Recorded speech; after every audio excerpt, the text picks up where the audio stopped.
The Bishop of Sokoto Catholic Diocese, Matthew Hassan Kukah, is asking the federal government to enforce the provision of freedom of religion and worship as enshrined in the nation's constitution by providing adherents of different faith in the country with places of worship in various federal government establishments across Nigeria. The bishop, who spoke to journalists shortly after the inaugural mass at the Catholic chaplaincy of the 119 Composite Group of the Nigeria Air Force Sokoto, emphasized the importance of these places of worship that will enable personnel to freely practice their own religion.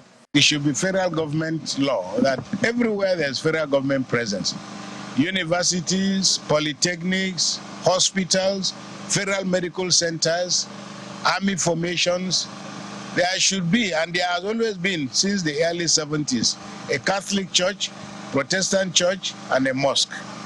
But in many parts of Nigeria, this is not lived according to the law, which is why it has taken us, this is the first time we're gathering here now to celebrate the Holy Mass. I took up this conversation with the former Chief of Air Staff, and he did make us a promise. So this is not, it's actually, by not making these facilities available, all the federal universities, all the federal hospitals, all the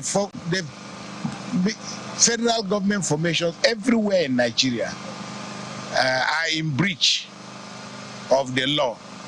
They are in breach of the spirit of the Constitution that allows Christians, Muslims, believers to practice their faith. But in many places, especially in northern Nigeria, this has not been. So I would like to call on the federal government, because it's a question of enforcement. The provisions are there. Every federal university has provision for the building of a church, the building of a mosque, building of...